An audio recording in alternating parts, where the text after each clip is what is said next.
आपको जो है मैंने क्लास 7th में इंटीजर्स स्टार्ट करा तो उसमें ऑपरेशन स्टार्ट हो गए जैसे एडिशन, सब्ट्रैक्शन, मल्टीप्लिकेशन। अब देखिए इसमें डिविजन आता है, डिवीजन ऑफ इंटीजर्स। तो अगर आप कोई भी नंबर्स है, अगर आप डिवाइड कर रहे हैं किसी भी नंबर को, तो आप देखेंगे इसमें हमेशा इंटीजर्स नहीं मिलता। तो समझो कि closure property does not hold for integers. जैसे एडिशन में, सब्ट्रैक्शन में और मल्टीप्लिकेशन में क्लोजर प्रॉपर्टी होल्ड करती है, लेकिन इसमें क्लोजर प्रॉपर्टी होल्ड नहीं करती। अब जैसे फॉर एग्जांपल हम दो इंटीजर्स ले लें, 12 और 4 ले लें। अगर आप डिवाइड करें 4/12 तो आप देखें 4/12 डिवाइड करके क्या है 1/3 आएगा, which is not an integer, जो कि इंटीजर्स नहीं है। इसी तरह से अगर आप 5 और 10 को डिवाइड करते हैं, 5 और 10 तो 5 को डिवाइड करते हैं 1/2 तो ये क्या है, it is not an integer, ये आपका इंटीजर्स नहीं है। इसी तरह से कॉम्यूटेटिव प्रॉपर्टी भी आपको इसमें होल्ड नहीं करेगी। जैसे आप दो इंटीजर्स ले लें, ए और बी दो इंटीजर्स हैं, तो a divided b not equal to b divided by a। देखिए इसके लिए हम एग्जांपल्स लेते हैं। जैसे आप 5 और 10 दो इंटीजर्स ले लें, अगर 5 को 10 से डिवाइड करेंगे तो आपको क्या आएगा 1/2। अगर 10 को 5 से डिवाइड करें तो फिर क्या आएगा, आपका 2 आ गया। तो आप देखेंगे 1/2 not equal to 2, that means कि 5/10 not equal to 10 divided by 5। So commutative property does not hold for divisions. देखिए ये प्रॉपर्टी किस में होल्ड करती है, एडिशन में होल्ड करती है और मल्टीप्लिकेशन में होल्ड करती है, ठीक है ना। ये it is not hold for subtraction and division. अब इसी तरह से एसोसिएटिव प्रॉपर्टी अगर आप देखेंगे तो इसमें associative property also does not hold for division. जैसे आप 3 इंटीजर्स ले लें, ए बी सी 3 इंटीजर्स है, अगर आप डिवाइड करें ए डिवाइडेड ब्रैकेट में B divided C is not equal to bracket में A divided B divided C. तो associative property also does not hold for integers of a division, ठीक है। अब देखिए इसमें आपका एक्सरसाइज 1.4 कुछ क्वेश्चंस ले रहा हूँ आपको। यहाँ पे जो है देखिए किस तरह से सॉल्व करेंगे। जैसे फर्स्ट पार्ट है, आपको दिया 15 डिवाइडेड बाई 3 प्लस 2। तो 15 को हम यहाँ पे डिवाइड करेंगे, तो सबसे पहले हम क्या करेंगे, ब्रैकेट को सॉल्व करते हैं। तो यहाँ पे ऐसा नहीं कि आप पहले इसे डिवाइड कर रहे हैं फिर ऐड कर रहे हैं, इसमें बोर्ड पास रूल के अकॉर्डिंग सॉल्व करेंगे। पहले ब्रैकेट सॉल्व होगा फिर ऑफ फिर डिवीजन, ठीक ना। तो 5 + 2 5 हो गया, तो 15 डिवाइडेड बाई 5। 15 को 5 से डिवाइड करेंगे तो क्या आएगा, आपका 3 आएगा। अब ऐसे ही एक पार्ट और ले लो, जैसे 12 - 2 डिवाइडेड बाई 5। अब 12 में से पहले 2 को सब्ट्रैक्ट करेंगे, क्या आएगा 10 आएगा। फिर उसको हम डिवाइड कर रहे हैं 5 से, तो उसको 5 से डिवाइड करेंगे तो क्या आ जाएगा, आपका 2 आ जाएगा। अब देखिए एक क्वेश्चन ले रहा हूँ मैं इसमें, इसी पे बेस क्वेश्चन है। A room of the temperature at 12 noon is 30 degree centigrade and it decreases the temperature of room at 2 degree centigrade per hour. तो how much temperature of room after 7 hours। देखिए question में दिया है कि after 12 noon मतलब 12 बजे room का temperature कितना 30 डिग्री सेंटीग्रेड से।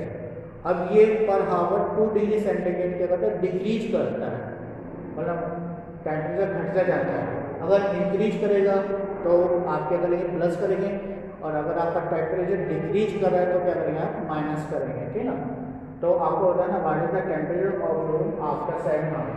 7 घंटे के बाद रूम का टेम्परेचर क्या होगा, ये आपको फाइंड करना है। तो देखिए initial temperature of the room क्या दे रखा है आपको, 30 degree. Temperature decrease at the rate of, किस रेट से डिक्रीज हो रहा है, 2 डिग्री सेंटीग्रेड पर हावर के रेट से डिक्रीज हो रहा है। तो आपको 7 hours में निकालना कितना टेम्परेचर डिक्रीज करेगा, तो 2 × 7 तो 40 डिग्री सेंटीग्रेड क्या होगा, रूम का टेम्परेचर डिक्रीज हो गया, ठीक है ना। अब हमें 7 घंटे बाद निकालना है, तो क्या करेंगे, इसमें आप 30 में से माइनस करेंगे, तो 30 - 40 इक्वल टू 16 डिग्री सेंटीग्रेड। तो अब देखिए आफ्टर 7 hours अपने रूम का टेम्परेचर निकालना है, तो रूम का टेम्परेचर निकालने के लिए 30 - 2 × 7 तो 30 - 14 तो कितना हो 16 डिग्री सेंटीग्रेड।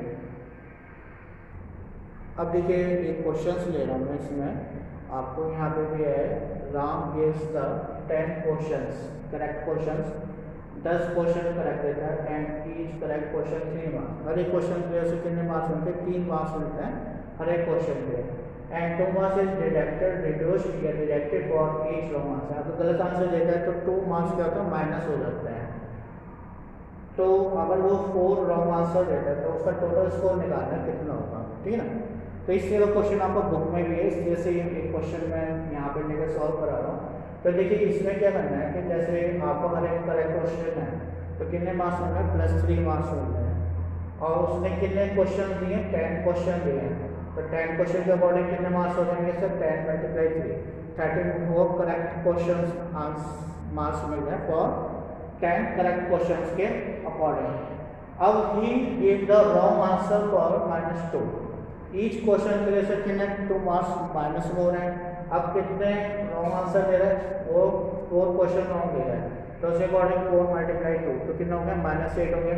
अब आपको टोटल स्कोर निकालना है कि कितने मार्क्स हमने गेट करें। तो उसमें 30 में आप -8 ऐड करेंगे। तो जैसे मैंने स्टार्टिंग में बताया था, अगर एक क्वालिटी इंडिकेटर क्या करेंगे आप सब्ट्रैक्ट करेंगे तो उस वजह से 22 मार्क्स आएंगे। तो टोटल उसने कितने मार्क्स गेट करें, 22 मार्क्स उसने गेट करें।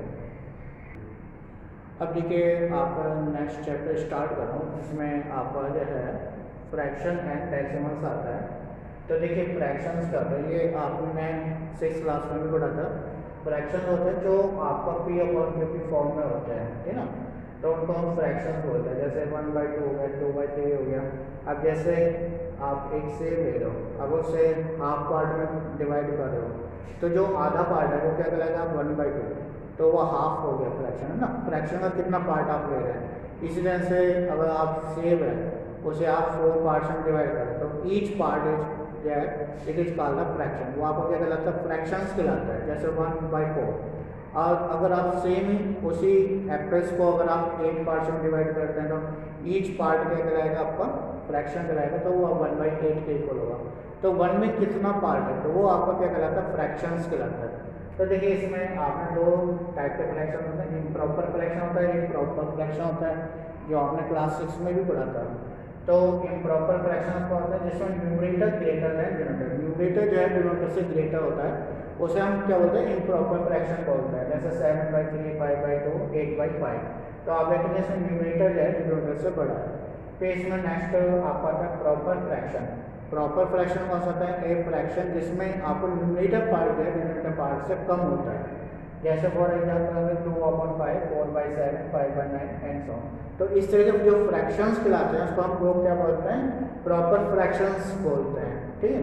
तो आज आपको क्लास चैप्टर 1 के कंप्लीट करना है और चैप्टर 2 की स्टार्टिंग का थोड़ा एक्सरसाइज आप कर सकते हैं। Thank you very much.